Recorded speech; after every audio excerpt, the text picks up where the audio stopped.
दोस्तों, किसी ने क्या खूब कहा है कि काम करो कुछ ऐसा कि पहचान बन जाए। हर कदम चलो कुछ ऐसा कि निशान बन जाए। यहाँ जीने को तो हर कोई जी लेते हैं, पर जियो कुछ इस तरह कि मिसाल बन जाए। नमस्कार दोस्तों, मैं कीर्ति सोनी आपका स्वागत करता हूँ। दोस्तों, एक दिन मैं बाजार से निकल रहा था तो मेरी नजर एक बिजली के खंभे पर टंगे छोटे से बोर्ड पर पड़ी। उस बोर्ड पर कुछ इस तरह लिखा था कि मेहरबानी करके ये जरूर पढ़ना। उस बोर्ड में लिखा था कि मैं यहाँ रास्ते से गुजर रही थी तो मेरी 50 रुपए की नोट गिर गई। अंधेरे के कारण मुझे कुछ साफ नहीं दिखाई दे रहा था। थोड़ी देर बाद ढूंढने से नोट नहीं मिली तो मैं फिर वहां से चली गई। अगर किसी को मेरी 50 रुपए की नोट मिल जाए तो नीचे लिखे पते पर पहुंचाने का कष्ट जरूर करें। आप लोगों के लिए वो सिर्फ 50 की नोट होगी, लेकिन मेरे लिए तो बहुत मायने रखती है। धन्यवाद। ये पढ़ने के बाद मुझे लगा कि 50 रुपए जिनके लिए इतने मायने रखता है, इतने कीमती है, तो उस आदमी को मुझे जरूर मिलना चाहिए। ये सोचकर मैं उस लिखे पते पर पहुंच गया। वहां पहुंचते ही मैं क्या देखता हूँ कि एक टूटे फूटे घर में एक बुढ़िया 65 से 70 साल की खटिया पर लेटी हुई थी। उसके पाँव में मोच के कारण प्लास्टर की पट्टी लगी हुई थी।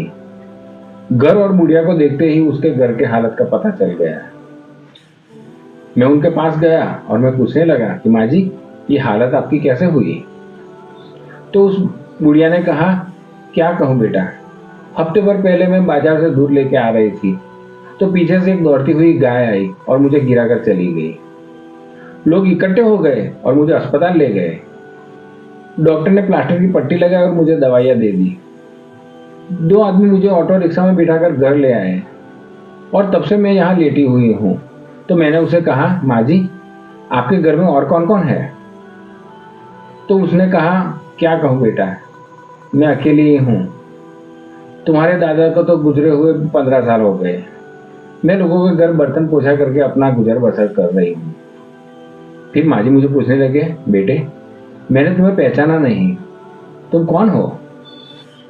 तो मैंने कहा, माँ जी, आप मुझे नहीं पहचानोगे, लेकिन हाँ, आपकी 50 रुपए की जो नोट गिर गई थी वो मुझे मिली है, मैं उसे लौटाने आया हूँ। तो माँ जी कहने लगी, अच्छा, तो तुम उन आदमियों में से हो जो हर रोज आके मुझे 50-50 रुपए दे जाते हैं? तो मैंने कहा, मैं समझा नहीं माँ जी, आप कहना क्या चाहती हो? तो माँ जी ने कहा, क्या कहूँ बेटा, हर रोज 8-10 आदमी आकर मुझे पैसा दे जाते हैं और अब तक 150 से 200 लोग आ गए हैं। बेटा, तुम एक काम करना, उस बिजली के खंभे पर लगे बोर्ड को निकाल देना, भगवान तुम्हारा भला करेगा। मैंने कहा, कोई बात नहीं माँ जी, मैं निकाल दूंगा, लेकिन तुम ये 100 रुपया रख लो, आपकी दवाइयों में काम आएंगे।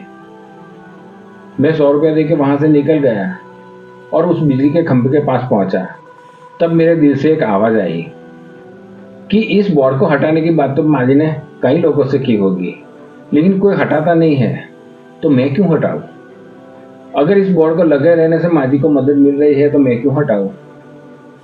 मैं तो उस आदमी के बारे में सोच रहा था जिसने ये बोर्ड बिजली के खंभे पर लगाया था। वो आदमी जरूर इस बुढ़िया की मदद करना चाहता होगा, लेकिन वो मदद कर नहीं पा रहा होगा, तो उसने ये तरीका आजमाया और बोर्ड लगा दिया।